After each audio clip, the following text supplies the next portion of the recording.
안녕하세요. 네. 자, 한 주 지났는데 이제 해가 바뀌었습니다.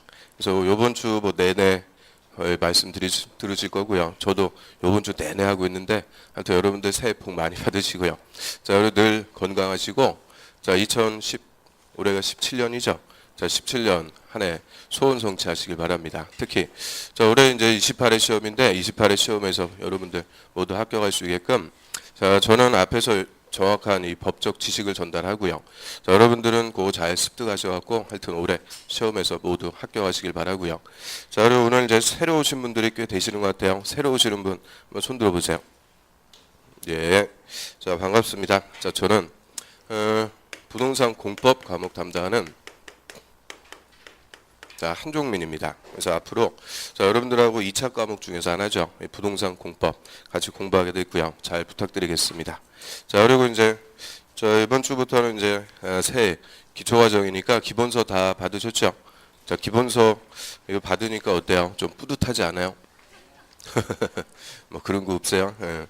아무튼 우리 인문과정에서 저 기문서 가지고 간단하게 수업했는데 이제 기본서 나왔으니까 하여튼 요 기본서 가지고 시험 볼 때까지 한 5번 이상 읽어야 돼요. 기본서 한 번도 안 읽고 시험에 합격한다 있을 수가 없어요. 무조건 기본서 한 5번 이상은 읽어야 된다. 또 깜짝 놀래 그러는데요.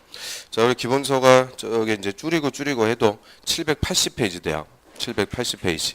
자, 우리 공법에서 다루는 법률, 공부하는 법률이 6개 법률이 되죠. 그 6개 법률 100페이지씩만 다 봐도 한 600페이지가 됩니다. 그런데 국토법하고 건축법은 상당히 내용이 많아요. 그래서 한 200페이지 가량 되니까 자, 못해도 한 800페이지 나오는 거예요. 그런데 저 쓸데없는 거 다 빼버렸어요. 다 빼가지고 가급적이면 여러분들한테 부담 안 드릴 수 있게끔 그렇게 좀 슬림하게 쓰려고 그랬는데 그래도 780페이지 나옵니다. 그래서 제가 제일 두꺼운 책이라고 그랬죠. 자, 6개 과목 중에서 하여튼 뭐 제목 볼 것도 없어요. 제일 두꺼운 책이 우리 부동산 공법이 되고요. 자, 그래도 시중에 나와 있는 공법 기본서 중에서는 우리 세룸 기본서가 제일 얇습니다. 제일 슬림해요. 그래서 뭐 다른 데 뭐 우리 작년 같은 경우에는 공법 기본서가 거의 900페이지 됐어요. 900페이지. 또 색깔도 주황색이라고 그랬죠. 그래서 무슨 벽돌 들고 다니는 것처럼 막 이따만 했어요. 그런데 가급적이면 좀 줄이고 책 표제도 참 이쁘게 나왔죠. 별로 그렇지 않은 것 같아요. 예, 아무튼 자, 기본서는 우리 시험 볼 때까지 어떻게 보면 성전입니다. 계속 우리 과목에서 가장 중요한 책이니까 애주중재하시면서 한 5번 이상 봐야 되고요. 자, 그리고 오늘 이제 첫 수업인데 새로 오신 분들이 꽤 계셔갖고 바로 본 수업 들어가긴 그렇고요. 자, 앞으로 자, 부동산법 어떤 과목이고 우리 어떤 내용들 공부할지 또 당부의 말씀 드릴 것도 몇 개 있으니까 자, 오늘 프린트물 받으셨죠? 자, 프린트물. 자, 항상 수업 시간에 보면은 먼저 프린트물 있어요. 자, 그거 항상 준비하시고요.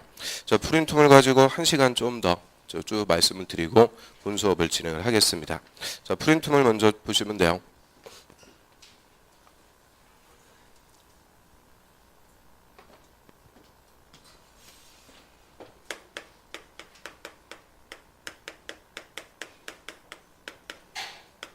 자, 부동산 공법이라고 합니다.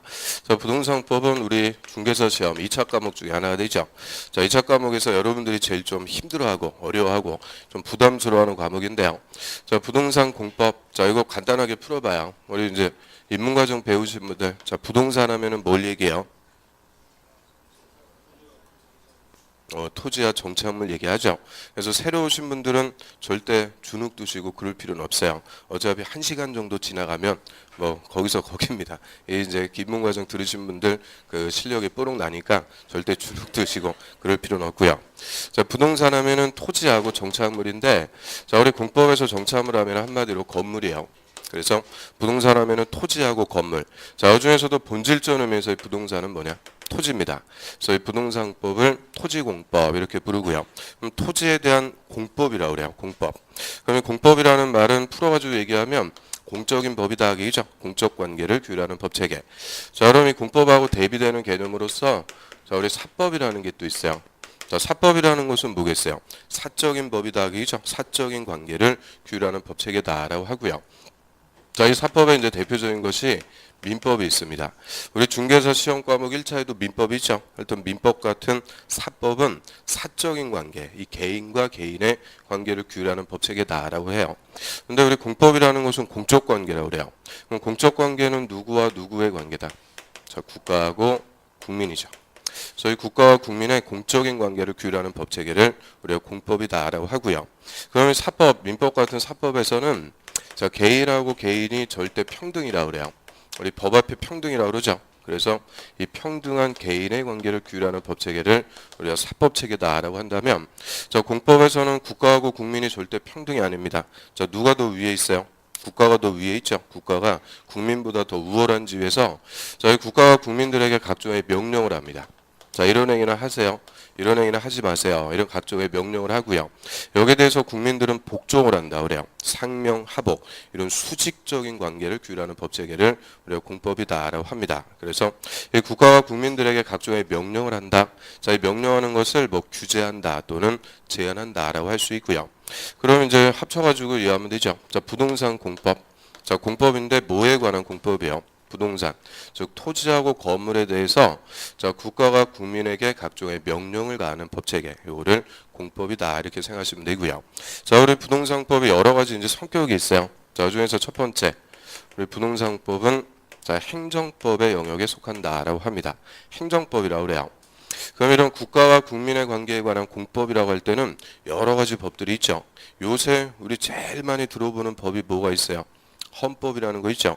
헌법, 국민의 기본권, 국가의 통치 구조를 규정하는 우리나라에서 가장 기본이 되는 법, 헌법이라고 하고요. 헌법도 당연히 무슨 법이냐? 공법이에요. 그 다음에 또 형법이라는 거 들어보셨죠? 범죄와 형벌을 규정하는 형법도 공법이고요. 그런데 우리 부동산 공법이라고 할 때 이 공법은 헌법이나 형법이 아니고 무슨 법이다? 행정법, 행정법의 영역에 속한다라고 합니다. 그리고 행정법에서는 국가를 행정청이라고 그래요. 그래서 행정청하고 국민의 관계를 규율하는 행정법이고요. 그럼 이제 두 번째, 이 국가 행정청이 국민에 대해서 각종의 뭐 하는 거냐? 규제한다 그래요.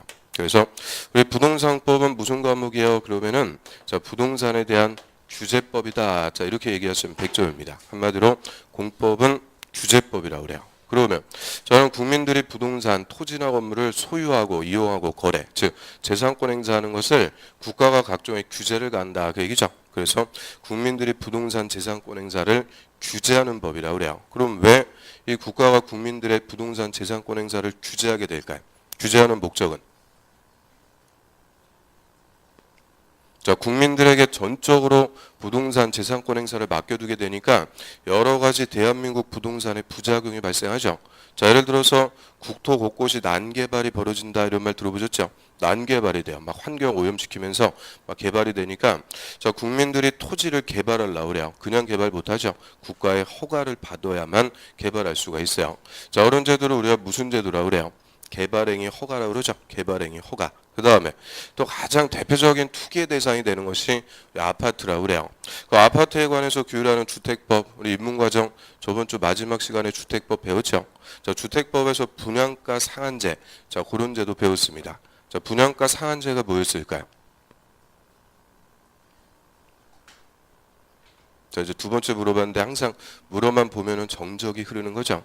그래서 분양가 상한제는 아파트 비싸게 분양 못하게 규제하는 거죠. 딱 정해놓고 상한을 정해놓고 요거보다 더 비싸게 분양하지 마라. 이 분양가를 규제하는 것을 분양가 상한제라고 그래요. 목적은 무주택 서민들이 보다 싸게 아파트 분양받을 수 있게끔 분양가를 규제하는 거예요. 그러면 저 주변 지역의 아파트가 거래되는 시가, 실거래가가 한 4억이라고 그래요. 4억. 그런데 분양가 상한제 때문에 분양가는 싸게 분양하죠. 3억에 분양합니다. 그러면 분양가는 3억인데 인근 지역의 시가는 4억.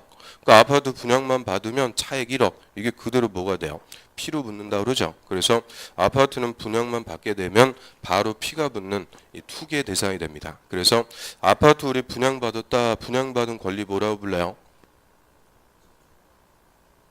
분양권이라고 그러죠. 엄청 어려운 게 아니고 아니 분양받은 권리니까 분양권. 그래서 분양권은 일정한 기간 동안은 못 팔게 하는 거예요. 그거를 분양권 전매 제한한다 그러죠. 그래서 이 분양권 전매 제한 등을 통해서 이런 부동산에 대한 투기를 또 규제할 수가 있고요. 그래서 자, 이런 국가가 각종의 규제를 가하는 목적은 자, 이런 여러 가지 부동산에 대해서 발생하는 부작용을 치유해서 개개인의 이익이 아니죠. 국가 전체 또는 국민 전체의 이익, 그거를 공익이라고 그래요. 또는 공공복리를 위해서 각종의 규제를 가하게 된다라고 보시면 되고요. 그래서 이 규제법이다 보니까 우리 공법은 엄청나게 딱딱합니다. 엄격하죠. 딱 규제를 정해놓고 이 규제 위반이 있게 되면은 바로 처벌해버립니다. 뭐 징역형, 벌금형 이런 처벌을 가하게 돼요. 그래서 상당히 딱딱하고 엄격한데, 자, 앞에서 떠드는 저도 딱 그 과목의 성격에 맞게 얼굴이 좀 딱딱하게 생겼죠. 그렇지 않아요. 아주 귀엽게 생겼는데 아무튼 얼굴이 빨개져요. 그래서 좀 이 딱딱하고 엄격한 공법을 가급적이면 좀 풀어가지고 여러분들 쉽게 이해할 수 있게끔 재밌게 수업하고요.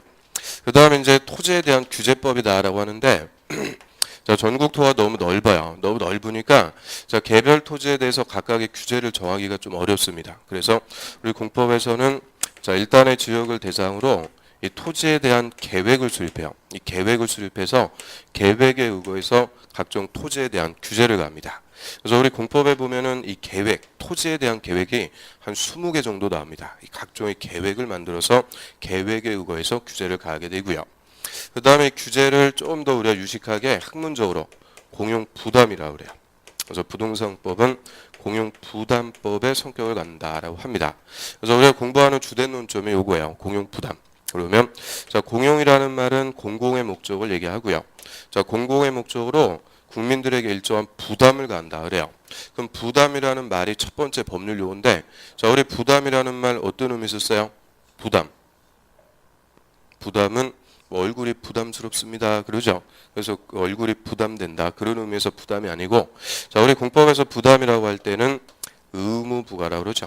그래서 이 공공의 목적을 위해서 자, 국민들에게 일정한 의무를 부과합니다. 그거를 공용부담이라고 하고요.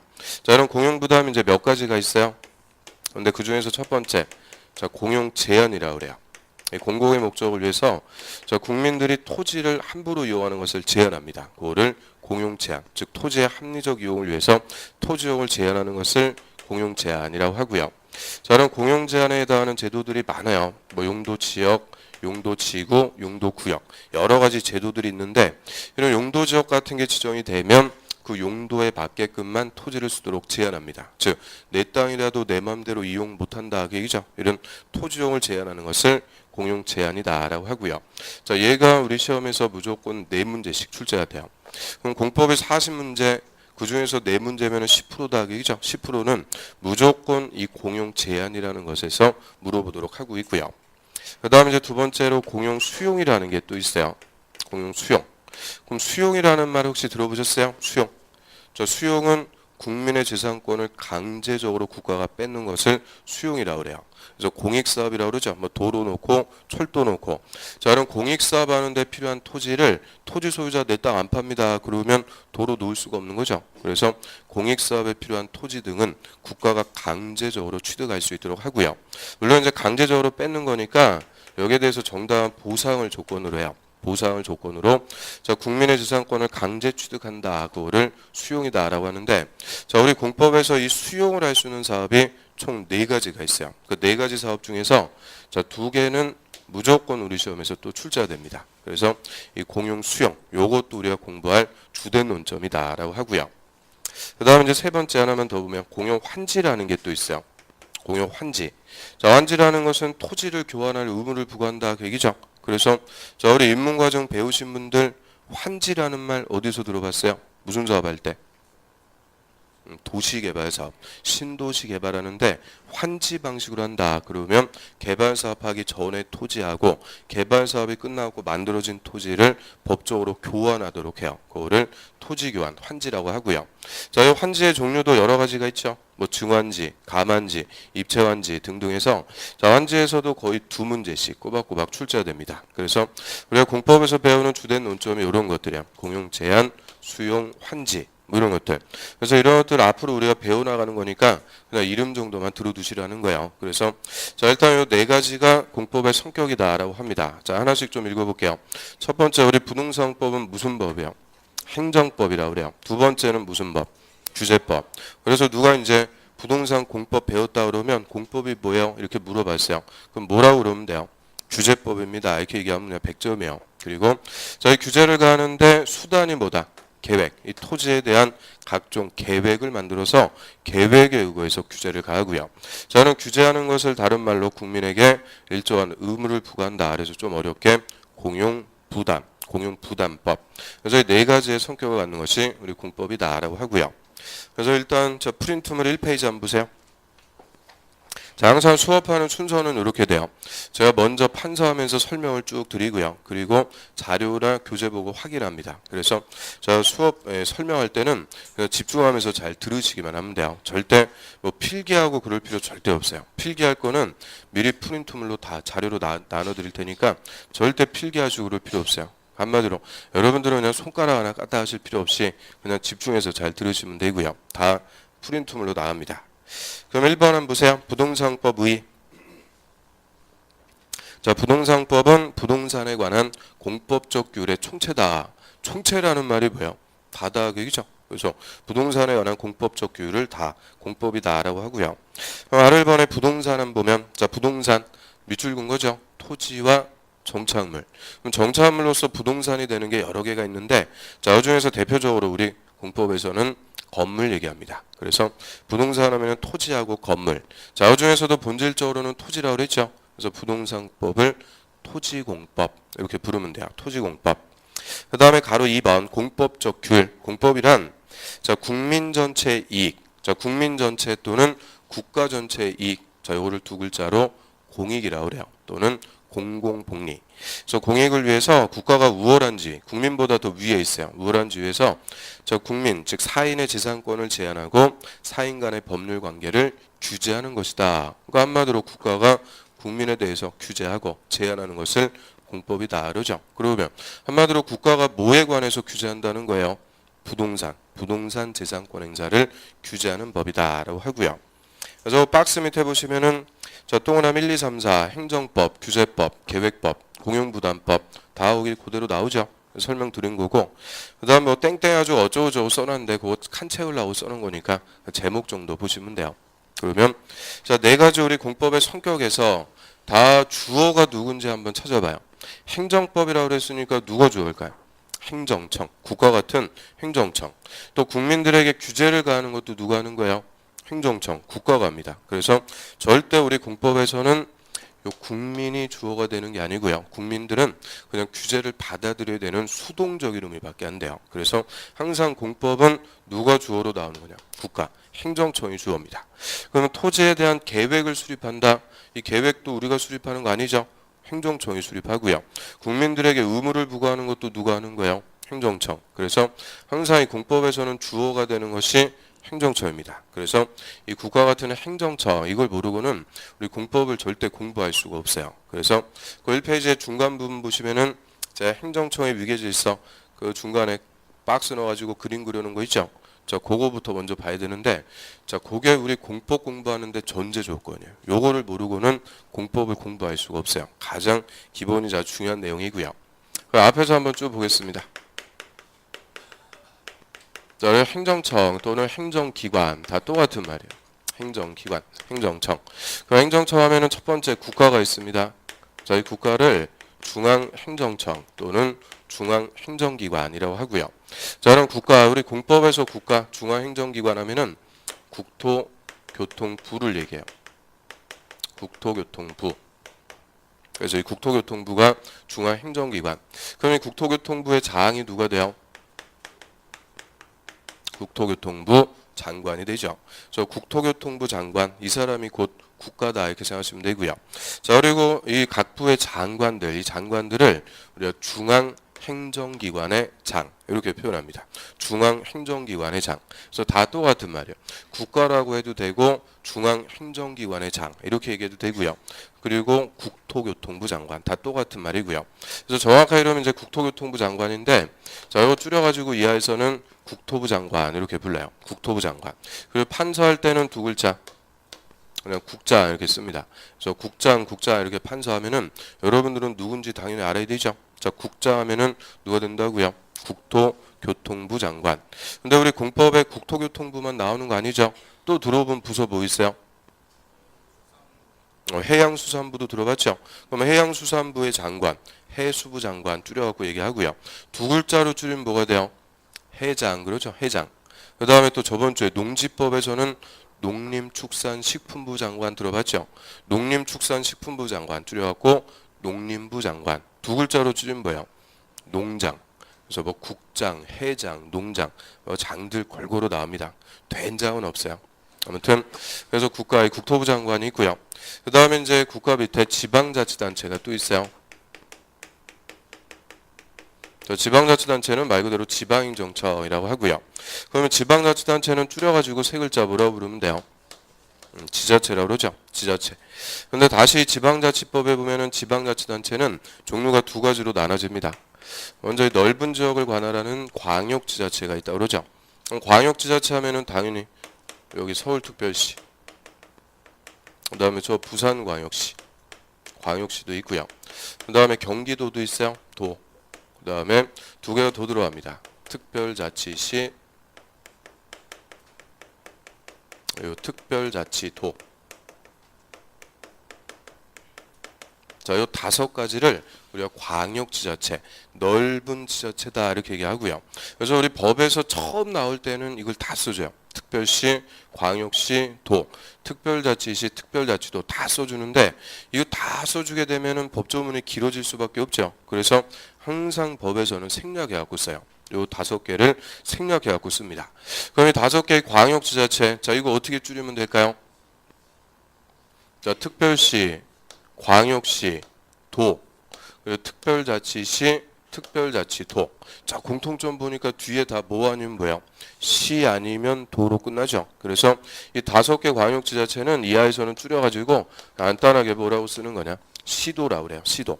그럼 시도 하면은 이 다섯 가지 광역지자체다. 이거 우리가 약속하는 거예요. 그래서 이하에서는 시도 이렇게 줄여갖고 쓰고요.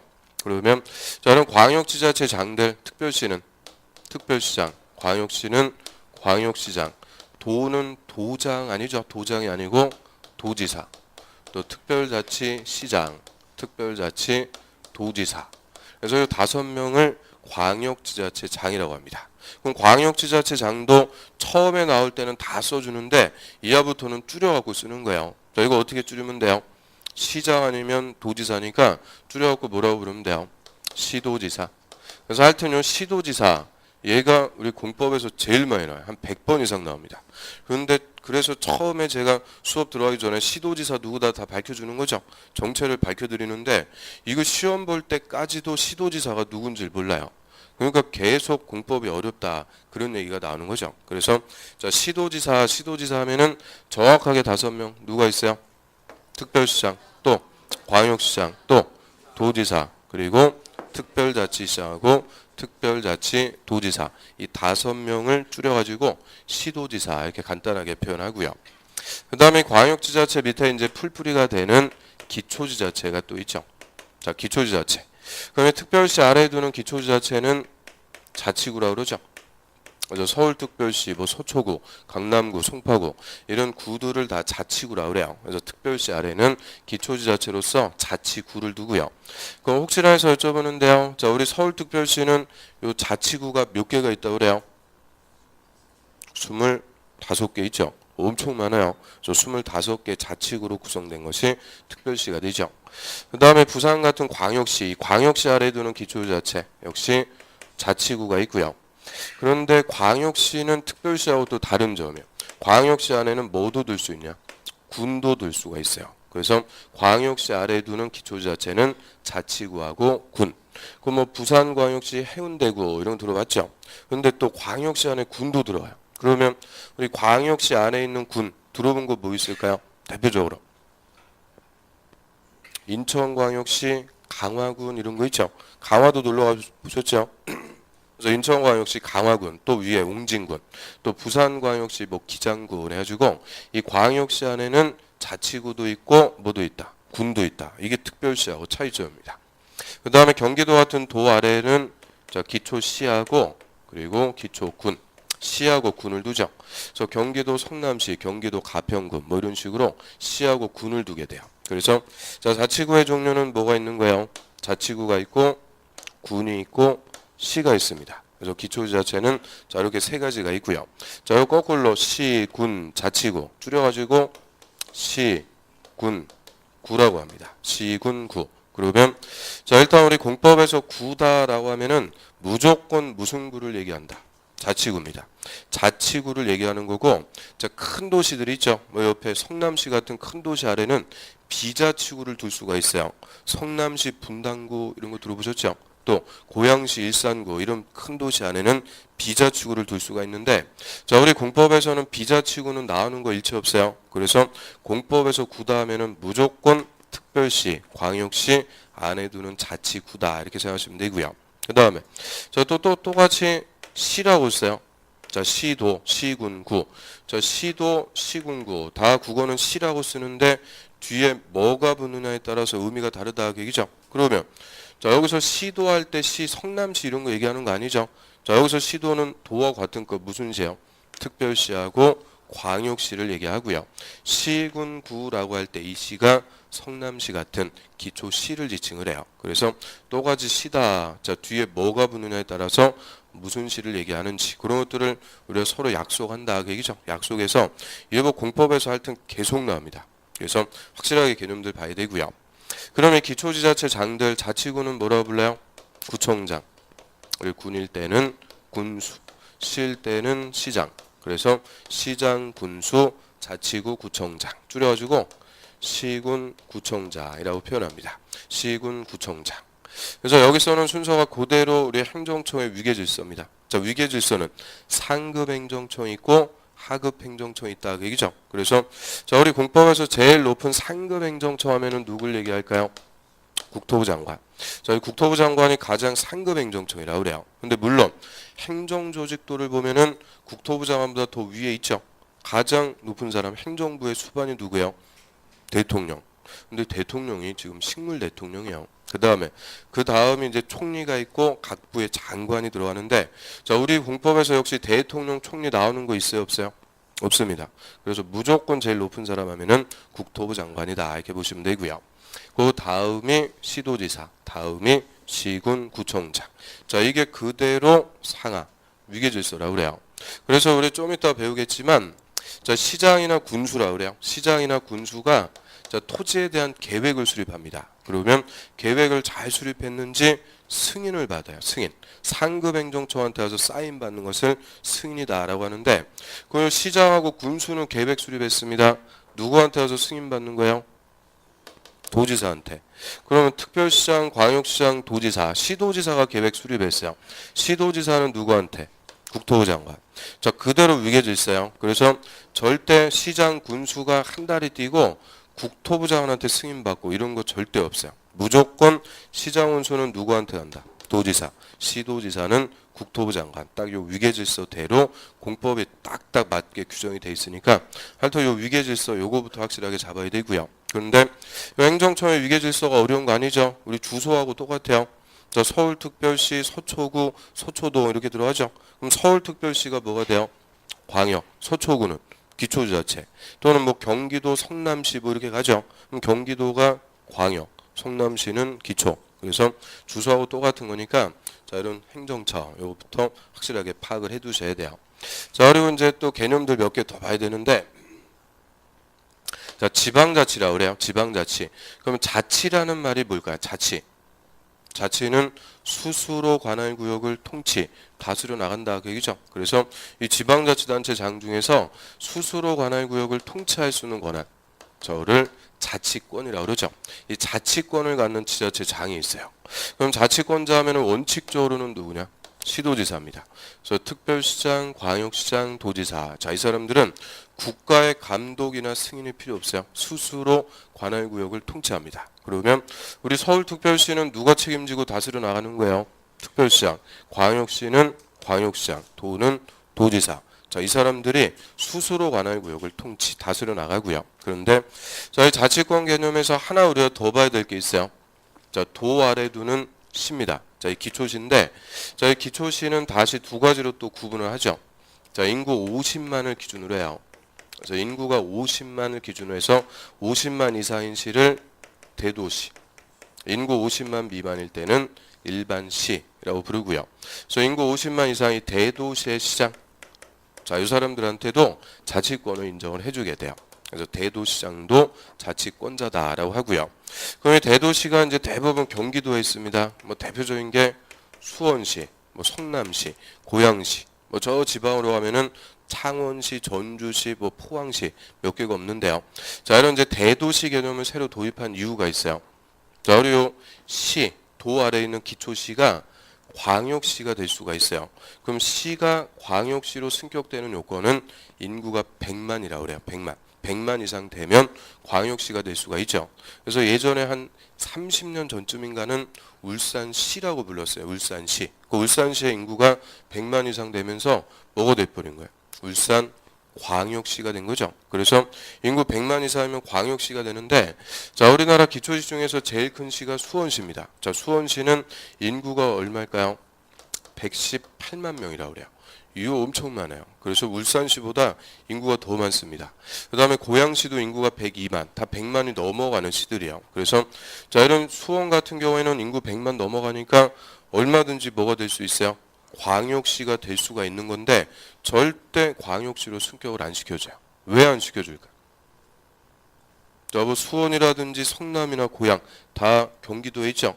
자, 우리 서울, 인천, 경기 묶어가지고 뭐라 그래요? 수도권이라고 그러죠. 수도권. 그럼 수도권에는 서울특별시, 인천광역시, 제일 큰 도시, 세 번째로 큰 도시가 딱 자리 잡고 있는데, 이 또 수도권에 이 광역시가 몇 개가 출연했다. 그러면 수도권으로 인구화 산업이 더 집중이 되겠죠. 즉 수도권만 계속적으로 개발이 되는 이 국토의 균형 발전을 저해하게 돼요. 그래서 자, 이런 수원시 같은 경우에는 절대 광역시로 승격을 안 시켜주고요. 대신 저 지방의 인구 10만짜리 시하고는 레벨 자체가 다르죠. 그러니까 무슨 개념을 갖고 왔냐? 대도시. 이런 개념을 새로 만들어 갖고 저희 대도시의 시장은 광역시로 승격을 안 시켜주는 대신 폭넓은 자치권은 인정을 해주도록 합니다. 그래서 이 자치권을 갖는자 하면은 자, 원칙적으로는 누군데요? 시도지사. 누구까지 있다? 대도시장까지. 시도지사와 대도시장. 자, 이 자들이 스스로 관할구역을 다스려 나가는 자치권이 있다라고 하고요. 자, 이런 자치권은 우리 공법에서 여러 가지가 있는데 그 중에서 대표적으로 자치권은 있건 결정권이다 이렇게 생각하시면 돼요. 자, 결정을 하고 할 수가 있다고 얘기죠. 자기가 스스로 결정해서 집행할 수가 있어요. 그러면 우리 아직 안 배웠는데 다음 주에 도시군 관리 계획이라는 거 배울 거예요.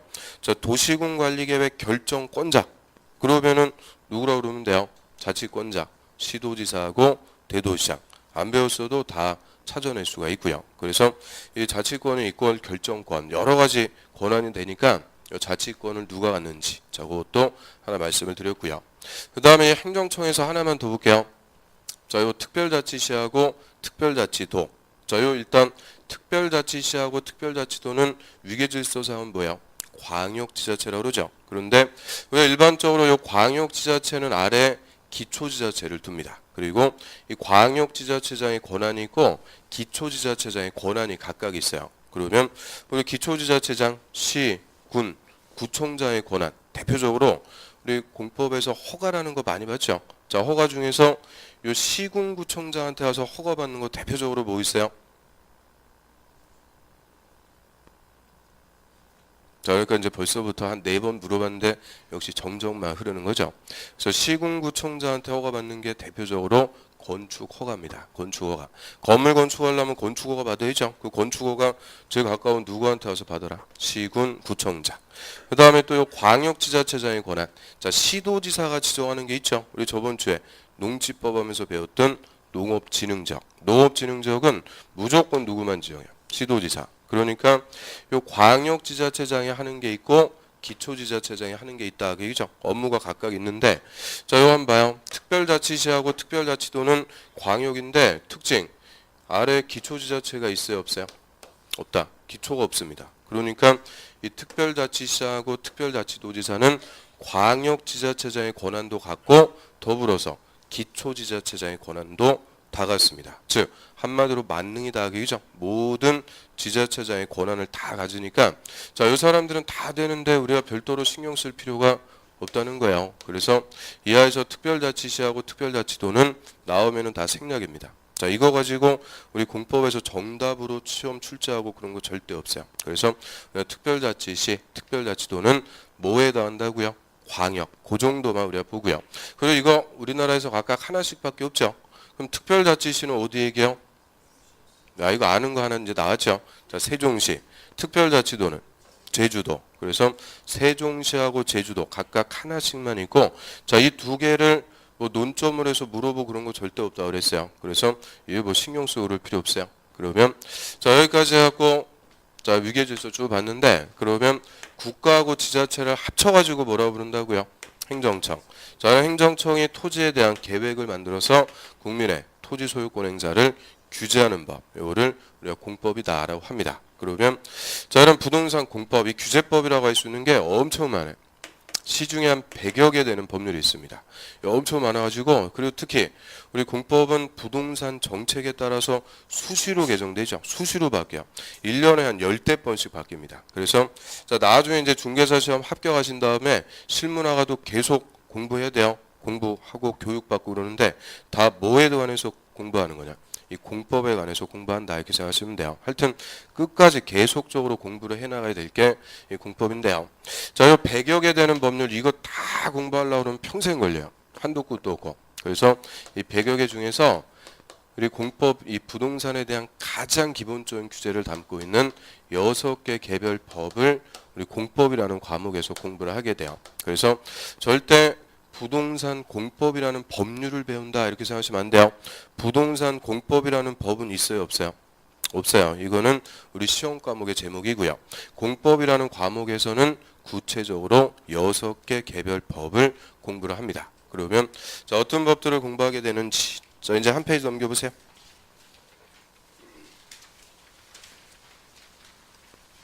자, 이 페이지에 보면은 그 부동산법의 체계 가지고 쭉 제가 그려놨습니다. 그 법들의 이름은 이제 까맣게 해놨고요. 그리고 기본적인 내용은 우리가 나중에 배울 거니까 지금 뭐 필요 없고요. 자, 어떤 법들을 공부하는지 그 법의 이름 정도는 당연히 알아야 되죠. 제 처음에 들어왔고 제 이름부터 딱 써가지고 제 정체를 밝혔죠. 그게 이제 예의라고 그래요. 그러면 제 이름이 뭐였을까요? 뭐 굳이 뭐 아실 필요는 없어요. 하여튼 뭐 좋은 이름도 아니고. 그래서 항상 이 이름부터 밝히듯이 우리가 공법에서 어떤 법 배운다, 그 법의 이름을 아는 것은 가장 기본적인 예의라고 그래요. 그래서 저 법들 어떤 것들이 있는지 하나씩 제목 정도 봅니다. 오늘 첫 번째로 공부하는 법이 저 국토의 계획 및 이용에 관한 법률.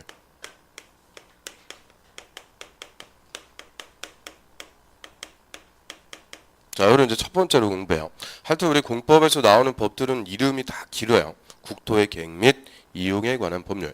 자, 이 법률이 우리 시험에서 12문제가 출제가 돼요. 그래서 공법이 한 과목이니까 40문제라고 그랬죠. 그 중에서 12문제면은 30%의 비중을 갖습니다. 그런데 그 출제 비중보다도 훨씬 더 중요성이 큰 거예요. 나머지 다른 법을 공부하기 위한 기본이 되는 개념들이 이 법에서 다 나옵니다. 그래서 이 공법을 공부하기 위한 기본법이다라고 하고요. 특히 12문제인데 자, 여기 1번부터 12번까지 저 우리 공법 문제에서 앞부분에서 싹 물어보는 거예요. 1번부터 12번. 그러면 1번 마치고 2번 마치고 그래야 이게 없던 자신감도 생겨갖고 싹 풀어볼 수가 있는데 거꾸로 가요. 1번 틀리고 2번도 틀리고 그러면 어떻게 돼요? 있던 자신감도 뚝 떨어져 갖고 제대로 못 푸는 거예요. 그래서 반드시 공법을 정복하기 위해서는 무슨 법부터 잡아야 되냐? 요 법률. 요거부터 반드시 우리가 정복을 해야 되고요. 그럼 이 법률의 이름 한번 앞에 쭉 풀어봅니다. 자, 앞에 국토가 붙어 있어요. 자, 국토라는 말은 전국의 토지. 자, 이거를 줄여가지고 이제 국토라고 그래요. 그래서 우리나라에 있는 토지라면은 무조건 이 법의 규제를 받는 거예요. 그래서 사람과 장소에 상관없이 무조건 적용하는 법을 일반법이라고 그래요. 그래서 토지공법의 일반법으로서 가장 중요한 법이고요. 자, 이름대로 국토를 뭐하고 계획하고 계획에 따라서 뭐하자 이용하자. 자, 국토의 계획과 이용에 관한 법. 그래서 좀 유식하게 자, 이번 국토의 선계획 후 이용 또는 후개발, 체계에 관한 법, 선계획, 후개발 이런 말 들어보셨죠? 그래서 전 국토의 선계획, 후개발, 체계에 관한 법이고요. 그러면 크게 이제 두 가지 파트예요. 계획 파트가 있고 이용 파트가 있고. 자, 크게 이렇게 두 가지 파트인데, 자, 이 중에서 어디가 더 중요성이 클까요? 자, 이쪽이 훨씬 더 중요한 거예요. 그래서 자, 이 법은 이제 정확한 이름인데 이거 줄여가지고 부를 때는 국토계획법 이렇게 불러요. 국토계획법. 국토계획법. 자, 이것도 5글자니까 더 줄여가지고 3글자로 하면 앞글자하고 중간 글자 따가지고 국계법. 자, 이렇게 줄여갖고 부르면 돼요. 국계법. 그런데 국계법 하면은 별로 뭐 와닿는 거 없죠. 그래서 그냥 앞글자 2개 따가지고 이하부터는 무슨 법이냐? 국토법. 자, 앞으로는 국토법 이렇게 부르겠습니다. 그러면 자, 국토법 한다고 그냥 국토법 이렇게 알고 있으면 안 되죠. 정확한 이름이 뭐라고요? 국토의 계획 및 이용에 관한 법률. 자, 이 법부터 첫 번째로 공부하고요. 거의 얘만 한 달 가까이 공부를 해요. 그 정도로 내용도 많고 중요한 거고요. 그 다음에 국토법에 따라서 국토를 이용한다 그래요. 자, 우리 이용한다 하면은 크게 이제 두 가지입니다. 적극적으로 국토를 개발할 수도 있고 소극적으로 보존해 나갈 수도 있어요. 그래서 개발하고 보존하는 것을 다 합쳐가지고 이용한다라고 하죠. 그럼 일단 국토의 개발 체계에 관해서 우리가 배우는 법이 두 번째로 배우는 도시개발법. 자, 도시개발법은 도시개발 사업의 절차법이라고 합니다. 자, 이 개발 사업에 관한 법이다 그러는데, 자, 이 도시개발 사업은 앞에다가 신자 하나 딱 붙여주면 돼요. 즉, 뭐 하는 사업이다? 신도시 개발. 종전에 없던 신도시 개발하죠. 저 우리 뭐 위례 신도시 같은 거 개발했는데, 자, 이 개발 사업은 소규모로 하는 거예요? 대규모로 하는 거예요? 대규모. 그러니까 아무 데서나 막 개발하고 그럴 수가 없죠. 그래서 어디서 누가 어떤 방식으로 체계적으로 신도시 개발시켜 나가는지 그 신도시 개발 체계에 관해서 우리가 공부하는 게 도시개발법이라고 하고요. 그 다음 이제 세 번째로 공부하는 법이 도시 및 주거환경 정비법.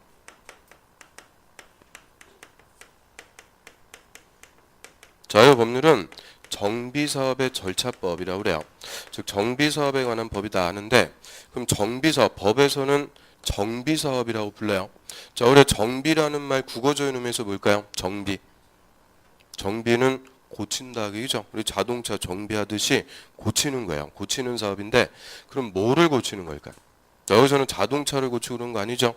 도시를 고친다 그 얘기예요. 그래서 개발된 지 오래된 구도시 지역 있죠. 낙후된 지역. 이런 지역을 다시 고치는 것을 다시 개발한다 그래요. 즉 재개발 등을 하는 사업을 우리가 법에서는 무슨 사업이라고 부르는 거냐? 정비사업. 그래서 재개발, 재건축 같은 자, 구도시 지역을 다시 개발하는 체계를 공부하는 것이 도시 및 주거환경 정비법. 그래서 저희 국토에 대한 개발 체계는 대표적으로 이 두 개 법으로 공부하는데요. 저희 개발은 적극적인 거라서 논점이 많아요. 그래서 우리 시험에서 12문제가 출제가 됩니다. 그래서 각각 사이좋게 6문제씩이 출제가 되고요. 그럼 도시개발법은 이하에서 줄여가지고 그냥 개발법 이렇게 불러요. 개발법. 근데 도시 및 주거환경 정비법, 자, 얘는 줄여가지고 자, 이거는 도시 정비법이니까 정확하게 줄이면은 도정법. 자, 이렇게 부르는 건데 도정법 하면은 별로 또 와닿는 거 없죠. 그래서 자, 얘도 그냥 뒷글자 따가지고 정비법, 이하에서는 정비법 이렇게 부르겠습니다. 그럼 개발법은 뭐에 관한 법? 개발사업. 정비법은 정비사업에 관한 법. 다 개발 체계를 공부하고요. 그 다음에 거꾸로 이제 개발하는 게 아니고 보존하자. 이 보존에 관해서 배우는 법이 농지법. 그럼 농지법은 말 그대로 농지. 자, 농사 짓는 땅, 농지에 관한 법이고요. 자, 우리 농사 짓는 땅, 농지, 논밭은 거기다 건물 짓고 개발하고 그러면 안 되겠죠. 그래서 이 농지는 본질적으로 뭐 할 땅이냐?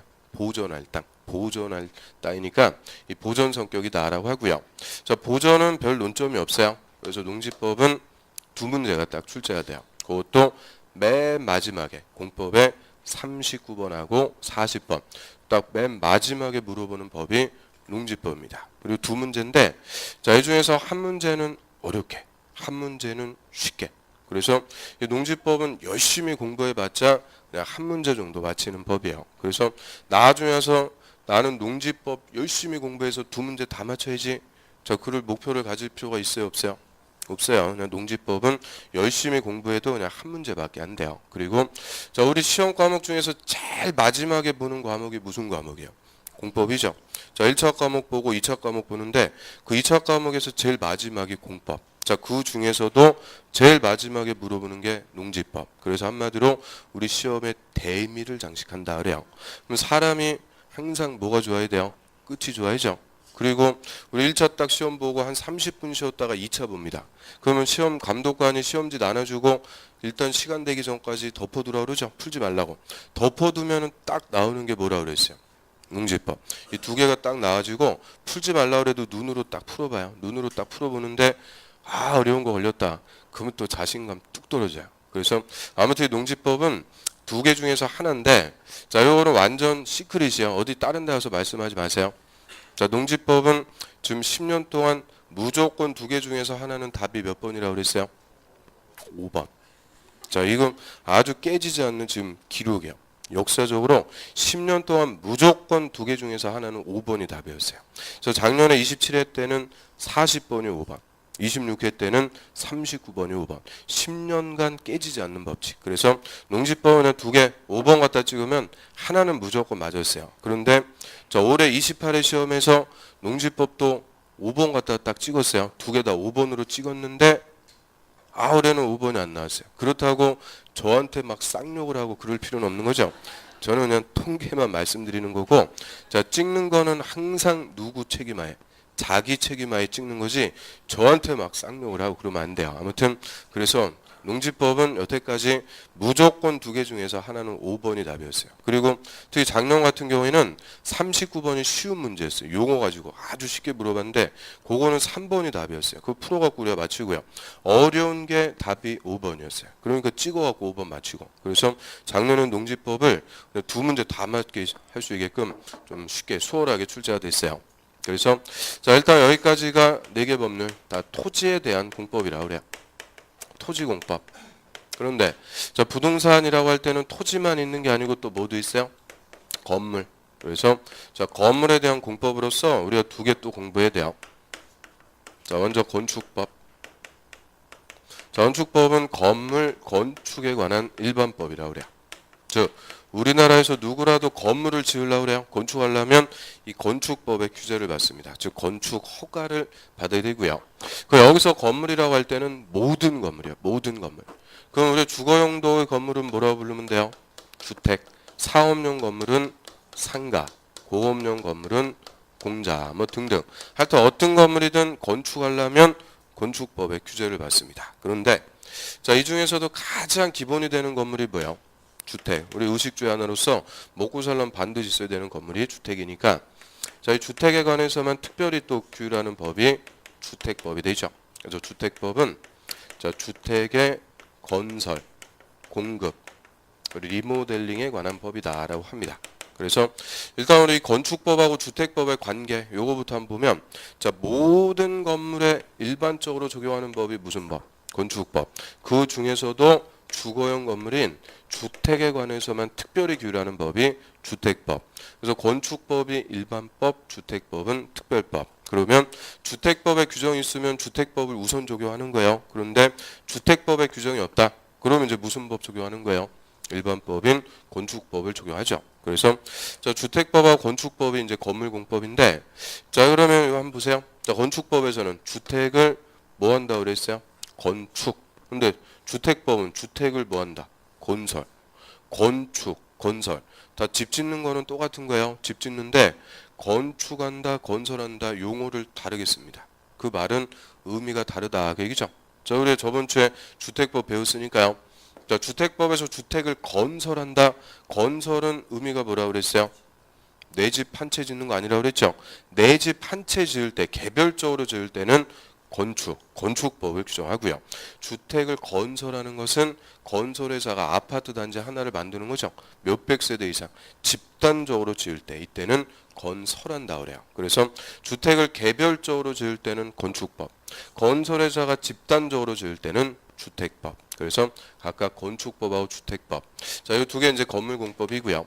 그러면 토지공법 4개에서 26문제가 출제가 되니까 건물공법은 14문제가 출제가 돼요. 그 14문제 사이좋게 건축법, 주택법 각각 7개씩이 출제가 됩니다. 그런데 좀 전에 뭐가 일반법이라고 그랬어요? 건축법. 그래서 얘가 훨씬 더 큰 거예요. 그러니까 원래는 8대 6. 자, 이 비중으로 물어보는 게 맞는데 우리 중개사 시험에서는 똑같은 비중으로 출제가 돼요. 이유는 중개 대상물의 가장 대표적인 게 뭐예요? 주택이죠. 그래서 이 중개사 시험에서만 주택법이 좀 비중이 크게 출제가 되고요. 그래서 얘가 우리 거의 끄트머리에서 공부하는 법이에요. 공부하는 순서 즉 수업하는 순서는 첫 번째 국토법, 다음에 개발법, 정비법, 건축법, 주택법, 그리고 맨 마지막에 농지법 합니다. 그럼 이 주택법이 우리 5번째로 공부해요. 그래서 저 뒤에서 배우는데 얘가 전략법이에요. 이게 3년 전하고 비교해 보면 주택법은 그 분량이 반 토막밖에 안 돼요. 한 3년에 걸쳐 가지고 옛날에는 주택법이 엄청나게 큰 법이었어요. 그런데 재작년에 주거기본법이라는 게 만들어지면서 주택법 내용의 한 3분의 1이 그 법률로 넘어갔어요. 그리고 작년에 또 공동주택관리법 그 법률이 만들어지면서 주택법 내용의 반이 그 법률로 넘어갔습니다. 그러니까 한 3년 전하고 비교하면 주택법은 거의 내용이 반밖에 안 돼요. 근데 3년 전에도 7개, 지금도 7개. 그러면 얘는 공부할 분량은 요거밖에 안 된다 하기죠. 근데 출제 비중은 국토법 다음으로 큽니다. 그래서 이거 뒤에 있다고 무시하고 그러면 안 돼요. 오히려 주택법 조금만 신경 써갖고 공부하면 점수 따기가 제일 좋은 법이라 그래요. 그래서 주택법까지 해가지고 총 우리가 6개 법을 공부해요. 자, 어떤 법 있어요? 국토법, 그 다음에 개발법, 정비법, 건축법, 주택법, 농지법. 자, 이 6개 법률을 공법이라는 한 과목에서 배우는 거예요. 그러다 보니까 내용이 제일 많을 수밖에 없어요. 까놓고 뭐 국토법하고 건축법은 법조문만 200개씩 됩니다. 그러니까 이거 다 6개 법률의 법조문 수 합쳐보면은 1000개가 넘어가요. 엄청 많은 거예요. 그래서 2차 과목 중에서 제일 뭐 2차 과목이 아니고 모든 과목을 통틀어 가지고 가장 내용이 많은 게 공법이라고 그래요. 그래서 이 부동산법을 별명을 뭐라고 불러요? 공법. 공포의 공법 뭐 그렇게 얘기하죠. 그런데 입문과정 11월, 12월 배우신 분들 다른 6개 과목보다 우리 공법이 뭐 특별히 공포스럽고 그렇지 않았죠? 그랬어요. 아무튼 그래서 공포의 공법이라고 하는데 이 양이 많기 때문에 제일 여러분들이 힘들어하고 어려워요. 그래서 이 공법 어떻게 공부할지 그거는 좀 쉬었다가 말씀을 드립니다.